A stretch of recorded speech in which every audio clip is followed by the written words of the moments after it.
Normally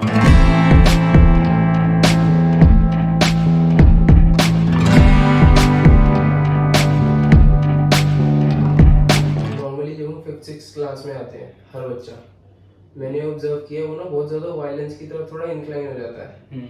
मतलब जहाँ वो पहले काफ़ी मतलब स्वीट और नॉर्मल से कार्टून देखता होगा जैसे ऑसवर्ल्ड नॉटी टाइप, वो 5th-6th के बाद सीधा बिल्कुल ऐसी चीज़ें देखता है जो बहुत ही ज़्यादा वायलेंस सेंट्रिक है। ड्रैगन बॉल जी हाँ, ऐसी चीजें। ऐसे वायलेंट एनिमेज देखेगा, या फिर अगर वो कार्टून से बाहर आ रहा है तो रेसलिंग देखता है, प्रो रेसलिंग, असली रेसलिंग नहीं, यूएफसी देखता है, या और भी कोई एमएमए चैंपियनशिप्स होती हैं वो सब देखता है। और ऐसे टाइम पे ना बच्चे के गेम्स भी बदल जाते हैं। उसको नॉर्मल कैरम या ऐसे बोर्ड गेम से ज्यादा अच्छा टेकन लगता है। और अगर उसको टेकन में उसका स्किल सेट अच्छा नहीं आ रहा तो फिर वो आर्म्स एंड एमिनेशंस वाले गेम खेलता है, call of duty, PUBG types. अब तो फोन में भी बहुत ज्यादा इजीली एक्सेस है, तो अब कोई बच्चों को दिक्कत भी नहीं है। और माँ बाप भी इतने बेवकूफ हो चुके हैं आजकल के कि वो जस्ट बच्चा उनको परेशान ना करे, उनको उसकी बेबी सिटिंग ना करनी पड़े, वो उसके हाथ में फोन थमा देते हैं, कम से कम हमारे सर नहीं खाएगा। तो ये मेरे को थोड़ा अजीब भी लगता है, लेकिन ये मैंने अपने आसपास ऑब्जर्व किया अपनी इतनी लाइफ में जितनी भी मैं जी चुका हूँ। तो एक तो आज बिल्कुल थोड़ा जो रील्स का ट्रेंड चलता है उसमें ना डिफेंस सेक्टर को बहुत ही ज्यादा, और मेरे हिसाब से जितने भी गवर्नमेंट सेक्टर्स हैं इन सबको ना बहुत ज्यादा मतलब मेड अप दिखाया जाता है। जैसे जो मिलिट्री साइड है उसको बिल्कुल ऐसे दिखाया जाएगा कि यहाँ पे जो लोग जाते हैं वो सुपर ह्यूमंस हैं, वो इस धरती के हैं ही नहीं। और ऐसी मूवीज भी बनती हैं और उसमें दिखाया भी जाता है, जैसे पठान मूवी में उसको पहले से पता था कि क्या क्या हो रहा है, उसको पूरा प्लॉट पता था, और एंड में वो प्लॉट ट्विस्ट भी ऐसा ही मारते हैं कि बंदा थोड़ा ब्लोन अप हो जाए। तो ये चीज मेरे को बड़ी फेक लगती है क्योंकि असलियत में चीज पॉसिबल नहीं है। और उसके बाद भी जिन बच्चों में अकल कम होती है, 5वीं-6वीं क्लास में क्या ही अकल होती है बच्चों को, लेकिन वो इस चीज से ज्यादा बहुत ही ज्यादा इन्फ्लुएंस हो जाते हैं। आर्मी या कोई भी मिलिट्री सेक्टर हो उसमें जाने के लिए मेरे को ऐसा लगता है कि आपको एक तो वहां की रियलिटी प्लस पेट्रियोटिज्म आपके अंदर कूट कूट के भरा होना चाहिए। अगर आप आउट ऑफ फैशन जा रहे हो या आउट ऑफ इन्फ्लुएंस जा रहे हो तो पहले 99% चांस आपका सिलेक्शन होगा ही नहीं। अगर 1% हो भी गया कि खुदा मेहरबान गधा भी पहलवान वाला सीन है आपका, तो आप सिंगल पीस नहीं आओगे वापस।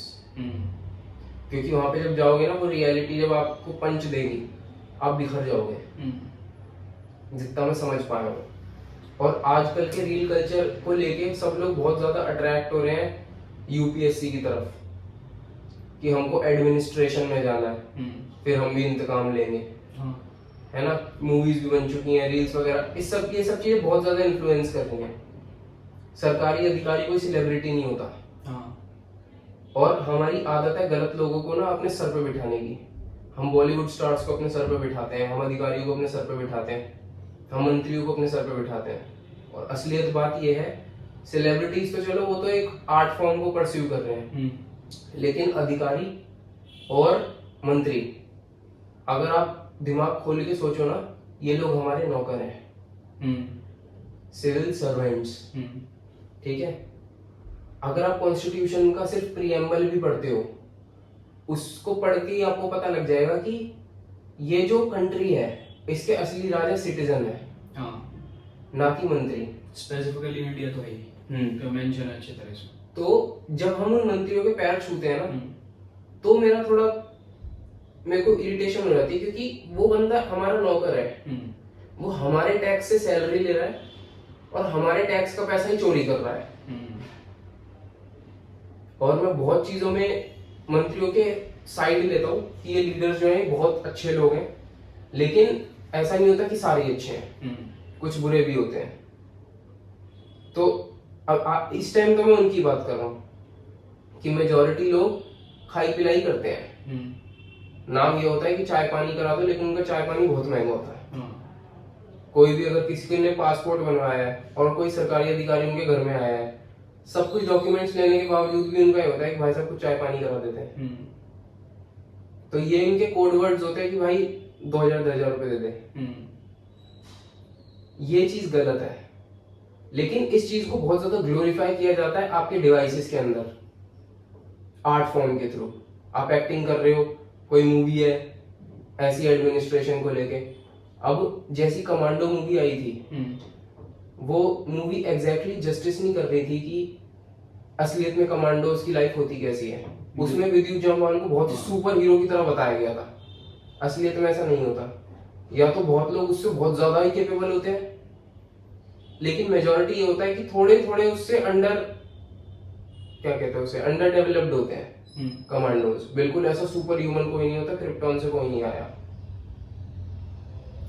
लेकिन मैं जस्ट क्यूरियस रहता हूँ कि इसकी सच्चाई क्या है, ऑल इन ऑल असलियत क्या है। क्योंकि अब इन्फ्लुएंस तो हो गया, समझ में 8th क्लास में हूँ, 8th क्लास में मैंने अंधा कंटेंट कंज्यूम कर लिया आर्मी से रिलेटेड। मेरे को बचपन से ही शौक था, मैं कॉल ऑफ ड्यूटी पबजी जैसे गेम खेलता हूँ। मेरे को सारी गन्स का नाम पता है, उनमें मेरे को चलाने का तरीका आता है, मेरे को उनके इक्विपमेंट्स लगते हैं वो पता है। अब आउट ऑफ क्यूरियोसिटी मैंने गूगल में और देख लिया कि और सिस्टम कैसे चलता है ये। और अब मेरे दिमाग में लग रहा है कि मैं रेडी हूँ आर्मी में जाने के लिए। तो जस्ट ये जो एक तरीके की फेक परसेप्शन है, जो मेरी पर्सनल परसेप्शन है, इसकी असलियत क्या है? सबसे पहले तो जो भी बच्चे गेम वगैरह खेलते हैं, जैसे पबजी हर कोई खेल रहा है, इसमें अच्छी बात है इन्हें गन्स के नाम याद है, क्योंकि इसमें बहुत ज्यादा सिमिलैरिटी है। जो एक्चुअल गन्स हैं उनके नाम इसमें रियल है, वही 90% तो मान लो यहाँ वही गन है, बिल्कुल सेम डिजाइन, वही सेम नाम है। लेकिन अगर यहाँ से आपको हर गन के आपने नाम याद कर लिए, थोड़ा बहुत गूगल कर लिया, यहाँ से अगर आपको हर इन्फॉर्मेशन मिल जाती, तो ट्रेनिंग में आपको हर चीज सिखाई ना जाती गन्स के बारे में। सही बात है कि आपको हर पार्ट गन का कैसे कैसे अलग करना है, कैसे वापस से रिजेंबल करनी है वो चीजें। तो एक तो ये मिथ है। सबसे पहले तो बच्चे ये सोचते हैं, या कोई भी हो, जो भी एस्पिरेंट भी है या कोई भी है, मैं भी इतना कोई ज्ञानी नहीं हूं, लेकिन हाँ जितना मुझे पता है, पहले तो यहाँ सिंगल लाइफ है, बार बार लाइफ नहीं मिलती। हाँ, यहाँ पे मरने के बाद ग्रेव होती है, पेटी नहीं होती। हाँ, यहाँ जो बंदे जा रहे हैं, एक तो जो अंदर चला गया बंदा सब कुछ पास करके, एसएसबी वगैरह, एसएसबी कोई खेल नहीं है। और एग्जाम से ज्यादा हार्ड एसएसबी अगर ऑफिसर लाइन में सोचा जाए तो। अगर जो अंदर एंट्री लेके पहुंच गया है, सबसे पहले तो कोई उठा के रहा भी नहीं है वो, उसे बहुत नॉलेज है, बहुत ज्यादा उसमें पेट्रियोटिज्म है, या हर उसके सेंसेस बहुत तेज हैं, उसे पता है कब क्या करना और क्या गलत है क्या सही है। क्योंकि अगर आप ऐसे उठाए गिरे बंदे को रिक्रूटमेंट करने लगे, जान तो सिविलियंस की जा रही है एक तरीके से, चाहे वो अंदर ठीक है सर्विस कर रहे हैं कुछ भी है। अब मैं आता हूं कैसे कैसे एंट्री होती है इसमें। सबसे पहले तो एंट्री का ऐसा कोई वो नहीं है कि आपको 11th हो जानी चाहिए, आपकी 12th हो जानी चाहिए, बस इसी बेसिस पे आपको एंट्री मिल जाएगी। मिनिमम तो 2 चीज है उनके फैक्टर एंट्री लेने के लिए। आपकी एक तो मिनिमम क्वालिफिकेशन, जैसे 10th होनी चाहिए, या कब 12th के बाद भी है, कुछ ग्रेजुएशन बेसिस पे भी चलती हैं, और उनकी एज भी सेट है। अगर मैं कॉमन सा नेम हर किसी को पता है, एनडीए, यूपीएससी कंडक्ट कराता है इसे। एनडीए में 17.5 से 19.5 साल के बीच में उसकी एज है, और 12th आपकी हो जानी चाहिए।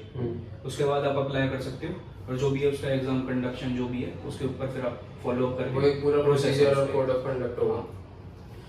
सबसे पहले तो 10th के बाद भी होती है रिक्रूटमेंट, उनकी अलग एंट्री है।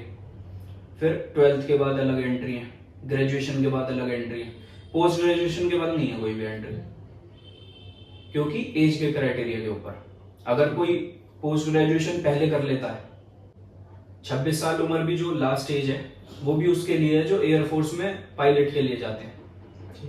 और 26 साल भी एक्सटेंड इसलिए है क्योंकि आपके पास लाइसेंस होना चाहिए पायलट का, या तो अंदर आप साइंस बैकग्राउंड से, फिजिक्स और मैथ नॉर्मल आपकी एंट्री होगी एग्जाम देके, और अगर आप नहीं हो इस बैकग्राउंड से लेकिन आपके पास पायलट का लाइसेंस है, अथॉरिटी एक वो इशू करती है ये पायलट का लाइसेंस, लेकिन उसके लिए अलग से 2 साल का कोर्स है, वो आप पोस्ट ग्रेजुएशन ही मान लो उसे, उसके लिए अलग सीन है। अब इसमें ये भी है ग्रेजुएशन के बाद जो आप एग्जाम दोगे या फिर 12th के बाद, इसमें 2 एग्जाम है जो आपको सीधा ऑफिसर लाइन के लिए रिक्रूटमेंट करते हैं। आप ग्रेजुएशन हो गई तो उसके बाद आपका CDS है और FCAT है, और अगर आप 12th पास हुई है आपकी तो आपके पास सिंगल एक ND है ऑफिसर लाइन के लिए। बाकी कई सारी एंट्रीज ऐसी हैं कि TES सुना होगा कईयों ने, टेक्निकल इंजीनियरिंग स्कीम है, उसमें आप इंजीनियर बनते हो। ऐसा तो है नहीं कि हर किसी के हाथ में बस गन दे दी जाती है और जॉब ऑर्डर पे। बहुत डाइवर्स लाइन है हाँ। मिलिट्री भी। अंदर बहुत सारे सेक्टर है, इंजीनियरिंग की लाइन है पूरी, जो इनके टैंक्स हैं या फिर जो भी हेलीकॉप्टर्स हैं, जेट्स हैं, उन सब का काम भी वही करते हैं। बाहर से तो आता नहीं है कोई बंदा, जिसको नॉलेज होगी, जिनको पढ़ाया गया है इसके बारे में, वही करेंगे सही। उसके लिए आपकी मैंडेटरी है फिजिक्स और मैथ्स होनी चाहिए उसके लिए। फिर कई सारे अंदर और भी चीजें हैं, आर्टिलरी की रेजिमेंट है। अभी तक जितनी भी एंट्रीज के नाम लिए हैं, NCC कैडेट भी सुना होगा कईयों ने, उसकी भी एक अलग एंट्री है। उसमें एग्जाम नहीं देना पड़ता, सिर्फ आपको फिजिकल देना है, क्योंकि आपके पास सर्टिफिकेट होता है, NCC उसे इशू करती है, सर्टिफिकेट A, सर्टिफिकेट B। वो जिन्हें पता है वो पता होगा, बहुत कॉमन है वो। तो जितनी भी एंट्रीज अभी तक बता चुका हूँ, ये तो हो गई रिक्रूटमेंट प्रोसेस के हिसाब से, कैसे आप एंटर कर सकते हो या क्या। और ये जितने भी मैं बता चुका हूँ अभी तक, ये आप खुद एक बार रिसर्च करना गूगल पे, हर चीज के कितनी एंट्रीज हैं, टेक्निकल ट्रेड के लिए, नॉन टेक्निकल ट्रेड के लिए, ऑफिसर लाइन के लिए या कुछ भी। उससे आपको ज्यादा अच्छी तरह याद रहेगा। अब मैं यहाँ कुछ भी बता दूंगा, आप थोड़ा कंफ्यूज हो जाओगे। कई सारी एंट्री जिनके पास नाम है लेकिन याद नहीं रहेंगे वो, जैसे TES, THS, तो ये बताना बेकार है। अब मैं आ जाता हूँ, ये जो एक परसेप्शन बन चुका है कि भाई बस एक गन पकड़ाई हाथ में और जाओ तुम लड़ो, ये नहीं है, बिल्कुल उल्टा ही समझ लो। क्योंकि जो भी मिलिट्री में जा रहा है, सबसे पहले तो हर कोई ऐसी पोजीशन पे नहीं होता जिसे भेजा जाए लड़ाई के लिए। वॉर का पार्ट हर कोई बनता है, लेकिन कई सारे उसमें ट्रेड्स ऐसे भी हैं, नॉन टेक्निकल ट्रेड है। नॉन टेक्निकल ट्रेड का मतलब है जो ग्राउंड ड्यूटी करोगे आप, रडार हो गए या फिर रिपेयरिंग हो गई, इंजीनियरिंग में सेक्टर। फिर आता है एक फ्लाइंग सेक्टर। फ्लाइंग में अलग अलग चीजें, फ्लाइंग में नाम से ही समझ आ रहा है, पायलट वगैरह और ये सब इसमें ही आते हैं। एक परसेप्शन यहाँ बहुत बन चुका है कि वहां जाएंगे हम, रिक्रूटमेंट होगा हमारा आराम से, हर चीज देके, फिर हमारी लाइफ बहुत आसान हो जाएगी, क्योंकि हमें फैसिलिटीज बहुत अच्छी मिलती हैं। कैंटीन की फैसिलिटी अवेल कर पाएंगे हम, या फिर मेडिकल फैसिलिटी बहुत अच्छी मिलेंगी। सबसे पहले एक परसेप्शन क्लियर कर लेते हैं अपना कि जब ट्रेनिंग पीरियड होता है ना, आपका रिक्रूटमेंट हो गया, आपके हाथ में कॉल लेटर दे दिया, रिक्रूटमेंट पीरियड के बाद आपको बिल्कुल जो लास्ट मेडिकल वगैरह हो गया, सब कुछ हो जाता है, मेरिट लिस्ट में आपका नाम आ गया।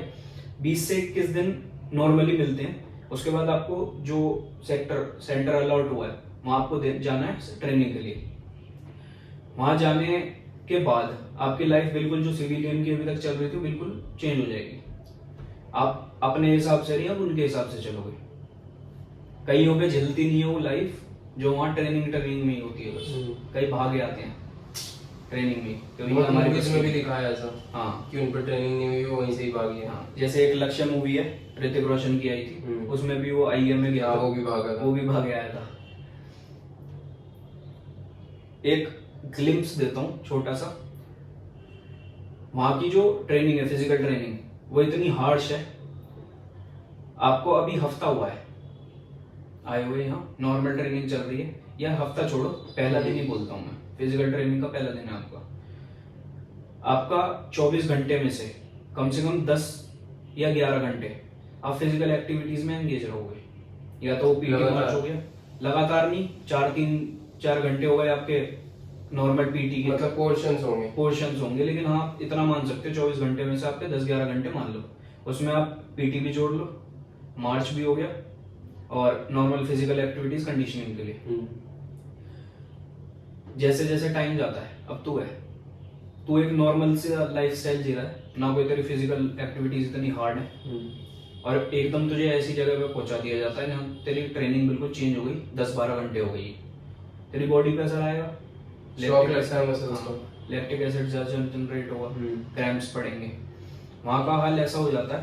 पहली बात तो कोई भी ऐसा बंदा नहीं है जो बाहर कितनी हार्ड ट्रेनिंग कर रहा हो और वहां उनके पास जाके जब प्रेमिसेस में होते हैं ट्रेनिंग पीरियड में या जो भी है, उस टाइम कोई भी बंदा ऐसा नहीं है कि बिल्कुल उसके क्रैम्प्स वो ना फील करे और बिल्कुल ठीक रहे ऑल ओवर द ट्रेनिंग। ये बहुत कम है। ये तो बस फिर वही कर सकते हैं जो प्रोफेशनल एथलीट्स वगैरह है। हाँ। अंदर आप जाते हो, आपका 10-11 घंटे का होता है रूटीन फिजिकल एक्टिविटीज का। उसके बाद टाइम जैसे जैसे निकलता है हमारी हील हो जानी चाहिए मसल्स कि हाँ अब तो आदत पड़ गई। जब आप अगले दिन उठते हो आपकी मसल्स इतनी स्टिफ हुई रहती हैं उस टाइम भी। आप फ्रेश होने भी जाते हो ना, तो जो उनके बाथरूम है उसमें भी रस्से लटके हुए हैं। क्यों होंगे वो रस्से? टॉयलेट सीट के पास। हाँ, क्यों होंगे? No idea. आप उठ ही नहीं पाओगे एक बार बैठ गए तो पकड़ के उठने के लिए। पकड़ के वो उठो वहां। इतनी हार्ड ट्रेनिंग है वहां की। मतलब टांगे नहीं। और जैसे जैसे आप ग्राउंड पे जाते हो, क्योंकि हर चीज टाइम शेड्यूल से चलती है वहाँ, कि आपको 4 बजे उठना है, आपको 5:30 बजे ग्राउंड पे होना है, आपकी 9:30-10 बजे तक ट्रेनिंग चलेगी। ये सब मिलिट्री और एडमिनिस्ट्रेशन का एक ये मेन होता है कि क्योंकि आप वहां जाके ऑफिसर बनते हो, तो ऑफिसर का पहला ट्रेड तो यही है कि ऑफिसर्स हमेशा टाइम बाउंडेड होते हैं। अगर आप पंक्चुअल नहीं हो, नहीं टिक सकते आप। पनिशमेंट में ही आपकी पूरी सर्विस निकल जाएगी। क्योंकि आप ऐसा तो है नहीं, मान लो सीडीएस वगैरह देके भी, एग्जांपल देता हूँ मैं, एनडीए या सीडीएस जो सीधा हाई पोस्ट के लिए है, हाई रैंक जो अचीव कराएंगे आपको, वो एग्जाम देके आप चलो रिक्रूटमेंट हो गई, आपके पास पंक्चुअलिटी नहीं है तो आप टिकोगे ही नहीं उसमें। आपका फिर दिमाग इतना वो हो जाता है कि ये तो पनिशमेंट में निकल रही है मेरी पूरी सर्विस। और ट्रेनिंग सर्विस की एक बात हो गई है कि और जब आप पनिशमेंट में रहते हो तो आपको प्रायोरिटाइज भी नहीं करेंगे वो लोग। फिर वैसे नॉर्मली जैसे और भी सेंटर्स हैं ट्रेनिंग सेंटर, जैसे मैं सीडीएस के बाद बात करूं, आईएम में होता है, ओटीए हो गया या एएफए हो गया या आईएनए हो गया। ये सर्च करना नाम, कईयों को तो पता भी होंगे नॉर्मली। जो सच में एस्पायर कर रहे हैं जाने के वो फेमिलियर होंगे। हाँ, जो इनके एस्पिरेंट हैं, तैयारी कर रहे हैं। इनमें क्या होता है कि आपकी 1.5 साल की ट्रेनिंग है आईएमए की, उसमें आपको 3 टर्म है 6 महीने की, और हर टर्म के बाद आपको 21 दिन या 1 महीना छुट्टी मिलती है कि आप अपने घर जाके वो आ सकते हो वापस घूमने के। लेकिन ट्रेनिंग के बीच में भी, फर्स्ट टर्म में तो नहीं है शायद ये, लेकिन सेकंड और थर्ड टर्म में हर हफ्ते का जो संडे होगा उस टाइम आप बाहर जा सकते हो एकेडमी से घूमने, एकेडमी की साइड से। हाँ, मतलब वो आपको पास इशू करेंगे कि आप जा सकते हो बाहर, और लिमिटेड टाइम होता है कि इससे पहले आपको एंट्री हो जानी है। तो जिन जीसीज कहते हैं आईएमए में जो भी कैडेट्स होते हैं उन्हें जीसी कहते हैं, जेंटलमैन कैडेट। उसमें जो भी जाता है उसे हर हफ्ते छुट्टी मिलती है कि आप एक बार संडे को बाहर घूम के आ सकते हो। ये उनके लिए नहीं है जिन्हें पनिशमेंट मिल रखी है या सीनियर ने कुछ पनिशमेंट दे रखी है, कोई भी काम आपने ठीक से नहीं किया उसकी वजह से आपको होल्ड पे डाल रखा है, वो बाहर नहीं जा सकते। इसमें सीनियर्स भी इन्वॉल्व होते हैं। हाँ, अगर मैं ऐसे सोचूं कि कोई सीनियर आउट ऑफ खुन्नस कर रहा हो, मतलब एज अ बुली कल्चर भी होता है यहाँ। बुली कल्चर इतना भी नहीं है कि आप बिल्कुल दिमाग में ये बैठ के वहां जाओ कि मतलब आपके ऊपर चलोगे वो आपको दबाएंगे। हाँ, लेकिन ये एक ट्रेनिंग का पार्ट मान लो, क्योंकि ऐसी सिचुएशन में आपको हर चीज में ढालते हैं कि बाहर जाओगे। अब आपको हर चीज बहुत नॉर्मल चल रही है, आपकी ट्रेनिंग चल रही है, फिजिकल ट्रेनिंग, पढ़ाई लिखाई चल रही है, आप सो रहे हो और बढ़िया। बाहर ऐसे कोई मिशन पे जाते हो जहां आपको पकड़ लिया जाता है, किडनैप कह लो या कुछ भी है, उस टाइम क्या क्या करेंगे आपको पता ही है। जेल लोगे हो अगर आपके नॉर्मल सब कुछ के लिए ट्रेनिंग किया। तो हर चीज में ठीक है, पार्ट ऑफ ट्रेनिंग है। जैसे हमको भाग मिल्खा भाग में दिखाया था कि जब मिल्खा सिंह बहुत ज्यादा एक्स्ट्राऑर्डिनरी रनर बन रहे थे शूज के अंदर, तो जो उनका सीनियर था उसने उनकी पैरों पे वो उनके स्पाइक्स ही मारे थे। हाँ, वो तो है। तो ऐसा कल्चर वहां आज भी होता है, क्योंकि उस टाइम तो आउट ऑफ ईगो, मतलब ईगोटिस्टिकल स्पोर्ट्समैनशिप के अंदर जाते जाते आदमी थोड़ा करप्ट हो जाता है।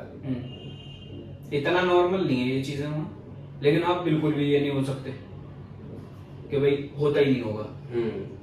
लेकिन ऐसा भी नहीं है कि हाँ भाई सीनियर आके यहाँ पे आपके घुटने तोड़ दे, और बेसिकली यार ट्रेनिंग में इतनी कोई कंपटीशन नहीं है, ट्रेनिंग में नहीं है। और अगर ऐसा कोई पकड़ा जाता है कि भाई बुली कर रहे हो आप और बेकार में, तो उसके ऊपर एक्शन लिया जाएगा।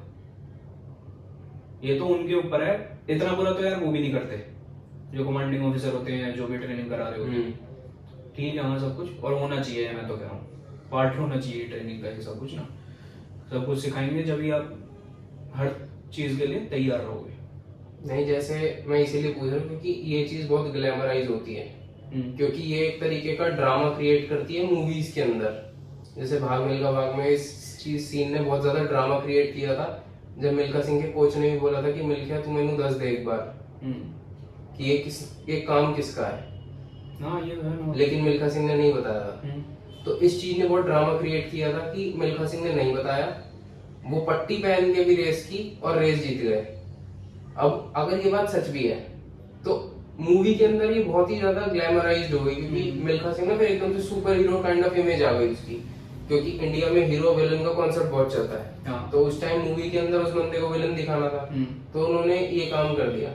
लेकिन अगर मैं सोच के चलूं कि अगर सच में मिल्खा सिंह ने अपने कोच को बता दिया होता कि ये शेर सिंह राणा का काम है, बढ़िया पनिशमेंट मिलती, और शायद जो ट्रेनिंग पीरियड है उसे भी बढ़ाना पड़ जाता कि बेटा तू 1.5 साल में नहीं जाएगा, ट्रेनिंग से पास आउट हो गए 2 साल लगेंगे तुम्हें, पूरा एक टर्न तू कर यहीं पर से। एक्शन तो लिए जाते हैं, ऐसे निकाल नहीं सकते। नहीं निकाल नहीं सकते हो, निकालोगे क्यों? क्योंकि ये तो बिल्कुल, फिर आप में और एक क्रिमिनल में फर्क ही क्या है। वैसे भी ये चीजें इतनी नॉर्मल नहीं है, क्योंकि जो बंदा इतना पढ़ाई करके अंदर जा रहा है उसके दिमाग में ये चीजें आएंगी।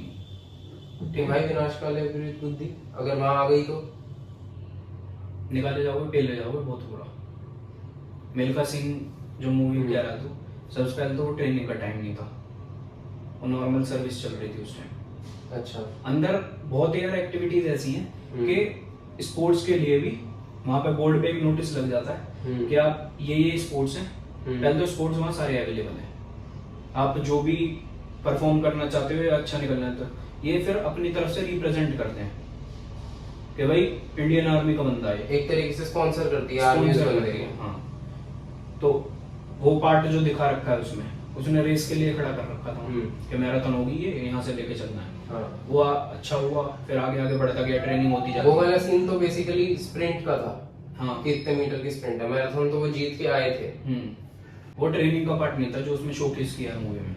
वो तो वो है कि आप रेकमेंड हो गए हो वहां से कि हम इस बंदे को ट्रेनिंग के लिए आगे भेजना चाहते हैं, इसने अच्छा परफॉर्म किया, सिलेक्ट हो चुका है। फिर ट्रेनिंग जो भी जगह होती है, लॉट होती है, उन्हें वहां जाते हैं। आगे अंदर का यार क्या है किसी को नहीं पता है इसको, और इतना सब कुछ लाइटली लेंगे तो फिर आप लायक ही नहीं हो डिफेंस में जाने की। सबसे पहली बात तो जैसे अभी तूने एक्सप्लेन किया पूरा इसका एंट्री प्रोसेस, कि जैसे मैंने भी सिचुएशन दी थी कि मैं 8th में हूँ और मैं एस्पायर कर रहा हूँ ये सब ग्लैमर की चपेट में आके। तो अब असलियत अगर मेरे को पता है, एक साइड है कि मेरे को कुछ पता ही नहीं है, मैं सिर्फ रील को देख के एस्पायर हो गया हूँ और अब मेरे को भी मार्कोस बनना है, ठीक है। और एक है कि मेरे को ये असलियत पता है, हो सकता है तेरे जैसा कोई बड़ा भाई हो या कोई और रिलेटिव हो जो आर्मी या मिलिट्री बैकग्राउंड में ऑलरेडी एक हिस्सा हो वहाँ का, उसने मेरे को वहाँ की सच्चाई बताई हो कि ये कॉल ऑफ ड्यूटी या पबजी जैसा नहीं है। आपको यहाँ पैराशूट से नीचे नहीं आते, ना आपको गन्स ढूंढनी पड़ती हैं, यहाँ पे आपको टीम के साथ चलना पड़ता है, यहाँ कोई सोलो प्ले नहीं होता। अगर मेरे को उसके बाद भी पूरी सच्चाई पता है और स्टिल मैं जा रहा हूँ, तो तूने अभी सेक्शंस बताए, अब अगर मैं इस सिचुएशन में तेरे को डाल दूं कि तू एस्पायर कर रहा है मिलिट्री में जाने के लिए, तो तू किस लेवल पे, तेरा मूव क्या होता? बेसिकली मैं ये सोच के चलता कि जाना है तो भाई सीधा अच्छी पोस्ट पे जाओ, जो आप नीचे पिलो ना, बेकार बिगिनिंग ही अपने टॉप की करो। वो 2 एग्जाम है। अगर मैं बेसिकली देखूं यूपीएससी जो कंडक्ट कराता है, वैसे तो एफकैट भी है। एफकैट आपको एयरफोर्स में सीधा परमानेंट कमीशन में भेजता है, और जो अच्छी पोस्ट है उस पे, इसमें 3 है। एक तो आपका हो गया जूनियर ऑफिसर्स, एक कमीशन्ड ऑफिसर्स होते हैं, एक नीचे के होते हैं। तो कमीशन्ड ऑफिसर्स की मैं बात कर रहा हूँ, वो पूरा एक सेक्टर ऐसा है जिसमें जनरल, लेफ्टिनेंट, कर्नल ये सब आते हैं। लेफ्टिनेंट से जनरल टॉप तक वो सारी पोस्ट लाई करती हैं इसमें कमीशनिंग ऑफिसर में। तो इसके लिए एफकेट हो गया एयरफोर्स के लिए। अगर आप नेवी, एयरफोर्स और मिलिट्री सिंगल एक एग्जाम दो जिसमें आपको प्रेफरेंस भरनी है, फिर उनका स्कोर कार्ड होता है जिसमें भी आप अच्छा लाई कर रहे हो, उसके हिसाब से आपको जो भी आपकी एम्बिशन है उससे आगे बढ़ो। तो वो हो गया आपका एनडीए और एक सीडीएस। इनको आप एग्जाम क्लियर करोगे आप। इसमें पहले ही जब आप एग्जाम फिल करते हो उसमें प्रेफरेंस पूछते हैं कि आपको प्रेफरेंस क्या क्या है आपकी, 4 होते हैं। इसमें सीडीएस में अगर मैं प्रेफरली बताऊं, इसमें 4 चीज हैं। इंडियन नेवी हो गई, इंडियन एयरफोर्स हो गई, इंडियन मिलिट्री हो गई, आर्मी के अंदर भी 2 हैं इसमें चॉइस। एक तो हो गया आईएमए देता है आपको परमानेंट कमीशन। ठीक है। एक बार आप अगर रिक्रूटमेंट प्रोसेस में हो, मतलब रिक्रूट हो जाते हो, ट्रेनिंग पे पहुंच गए, जो भी आपकी पासिंग आउट परेड हो गई, तो आपका परमानेंट कमीशन का इसमें मतलब है 60-65 साल जब नॉर्मल रिटायरिंग एज है आप उस पे ही होगे फिर रिटायर। ओके। और जो ओटीए में मिलती है आपको शॉर्ट कमीशन। शॉर्ट कमीशन का मतलब इसमें ये मान लो आप जो भी आपका ये है, इंडियन आर्मी में जाना है, आपका सर्विस टेन्योर छोटा होता है। हाँ, सर्विस टेन्योर छोटा रहेगा आपका। पहले 10 साल की सर्विस होगी आपकी, फिर आप उसे एक्सटेंड करा सकते हो 4 साल और, अगर जिंदा बच गए या मन है तो। हाँ, मेनली वही कहते हैं। तो 4 साल और एक्सटेंड करा सकते हो। फिर 14 साल की हो गई आपकी टोटल। 15 साल जैसे ही आप क्रॉस करते हो सर्विस में, उसके बाद आप रिटायरमेंट लेते हो, तो आपकी पेंशन शुरू हो जाती है। आप उसके बाद कोई चांस है सर्विस में आने का? नहीं, फिर तो कोई चांस नहीं, क्योंकि सारी एज आप तो निकल ही गई है। इस टाइम जो तू एंड टेन्योर बता रहा है, इस टाइम एक बंदे की एज कितनी होगी on an average? On an average 15 साल के बाद छोड़े तो उसकी होगी 37 या 40 के बीच में। नॉर्मली अगर हम देखें तो एक एथलीट और एक आर्मी या मिलिट्री का बंदा वो अपने 50-60s तक भी बहुत हेल्दी रहता है रिलेटिवली एक सिविलियन से अगर मैं कंपेयर करूं। या अगर मैं ये बोलूं तो भी गलत नहीं होगा कि एक एथलीट सिविलियन से एक रिस्पेक्टिव परफॉर्मेंस में 7 या 8 गुना ज्यादा अच्छा होता है, और एक मिलिट्री मैन उससे 10 गुना अच्छा होता है सिविलियन से, एथलीट से नहीं। स्टिल उस आदमी के अंदर काफी पोटेंशियल लेफ्ट है, तो हम उस पोटेंशियल को वेस्ट कर देते हैं, कह सकते हैं एक तरीके से आप। या वो इस तरीका है कि और जो लोग आ रहे हैं विद न्यू पोटेंशियल हम उनको ज्यादा चांस देते हैं, इस वजह से हम जो एलीट उस फील्ड के बन चुके हैं उनको रेस्ट देते हैं। इसमें अगर मैं देखूं मेनली तो ओटीए का इन्होंने अलग एक क्यों रखा हुआ है सेक्टर। एक तो कई सारे होंगे जिनके पास इतनी नॉलेज नहीं होगी या ना कर पाए पेपर इतना बढ़िया कि आईएम में और इनके लिए सिलेक्ट हो पाए, क्योंकि ओटीए में बस 2 एग्जाम है, 2 सेक्शन है। मतलब अच्छा, आपका मैथ्स हट जाता है वहां से, जीएस और इंग्लिश देना पड़ता है आपको वहां बस। अच्छा, 200 नंबर का टोटल मार्क्स है, उसमें से आपको लाने हैं नंबर ओटीए में क्लियर करने के लिए। आईएम में आईएनए और एएफए, इन तीनों में आपके 3 सेक्शन होते हैं, इसमें मैथ भी ऐड हो जाता है। एक तो पेंशन का पैसा बचेगा कि 10 साल आपने सर्विस की, उसके बाद 4 साल एक्सटेंड करा ली, उसके बाद भी सर्विस में कोटा होता है, एक 5% कोटा है इस चीज का कि ओटीए के थ्रू जो आना चाहते हैं परमानेंट कमीशनिंग में वो आ सकते हैं। कुछ तो ऐसे भाई 14 साल में छोड़ दी, 10 साल में छोड़ दी कि बहुत हो गया सर्विस यहाँ दे दी, अब बाहर किसी सेक्टर में देखते हैं। एक फायदा ये भी, अगर आप पैसा ही आपको बस कलेक्ट करना है, तो जो बंदा यहाँ 10 साल या 14 साल सर्विस करके निकलेगा, उसे तेरे हिसाब से प्राइवेट जॉब जो है कितना पैकेज मिलेगा उसे? भाई स्किल सेट पे डिपेंड करेगा मेरे हिसाब से। अगर मैं ऐसे सोचूं कि मैं एक स्किल्स की कमी नहीं होती जब वो निकलते हैं। मैं वही कह रहा हूँ, अगर मैं एक प्राइवेट कंपनी का ओनर हूँ और मेरा एक बेसिक काम है कि मैं प्रोडक्ट्स में और सर्विसेज में डील करता हूँ, अब वो मैं तब देखूंगा और उसी बंदे को रिक्रूट करूंगा जो उस चीज में परफेक्ट हो। अगर कोई बंदा आर्म्स एंड एम्युनिशंस में वो एलीट है तो मैं उसका क्या करूंगा? मेन तो एक चीज बताऊं तुझे, तो ऐसा कोई उसमें सेक्टर जो भी जैसे प्राइवेट सेक्टर वाले इन्हें उठाते हैं, एक्स सर्विसमैन का एक अलग कोटा होता है इनके पास, तो ये सेक्टर के हिसाब से नहीं चलते, वो तो नॉर्मली एक इंटरव्यू वगैरह है, उसके टेस्ट है, ये इतने कैपेबल पहले से ही होते हैं। इंटरव्यू और टेस्ट तो कुछ भी नहीं है इनके आगे। इनके आगे कुछ भी नहीं है।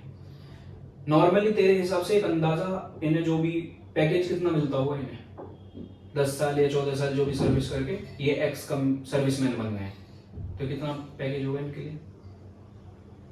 देख, बाहर का नहीं कहता, लेकिन इंडिया में मेरे को लगता है कि ऐसे जो सर्विसेज के बाद अगर हम प्राइवेट में जाते हैं तो एक ऑफिसर की वो जो थिंकिंग होती है ना बैक ऑफ द माइंड में, जो लीडर्स बैठे होते हैं वो ऐसे सोचते हैं कि इस बंदे ने देश को सर्व किया है XYZ पोस्ट पे, तो एक तरीके से हम भी कुछ करें इसके लिए, क्योंकि इस बंदे ने क्या तो अपना टाइम या अपनी फैमिली अपनी जान दांव पे लगाई है हमको बचाने के लिए।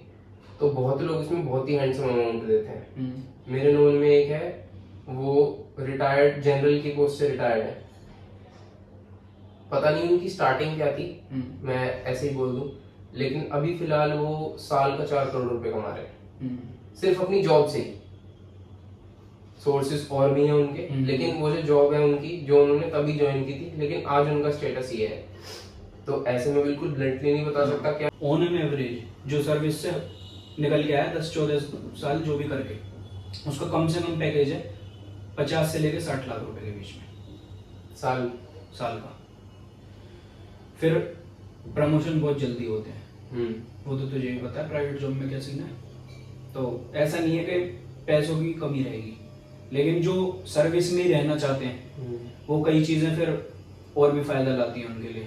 कैंटीन की फैसिलिटी हो गई, मेडिकल फैसिलिटी हो गई, ये तो चलो एक्स सर्विसमैन को मिलती है। मेन दिमाग में जो चीज रहेगी, आप वो एडवेंचर मिस नहीं करोगे। प्राइवेट में कोई एडवेंचर नहीं है ना। यहाँ पे आपको जो वो तो डेस्क जॉब है। हाँ, वहाँ तो आप जब तक आप रिटायरमेंट नहीं ले रहे आपके पास एडवेंचर है। हाँ। कहीं भी आपको भेज रहे हैं, इधर से उधर जाना है, तो थोड़ा ऐसा लगेगा कि हाँ गुलामी नहीं कर रहे, सर्वाइवल प्ले है वो तो। हाँ, उससे बड़ी तो क्या ही है इनके लिए। जाते तो ज्यादातर परमानेंट कमीशन के लिए लोग।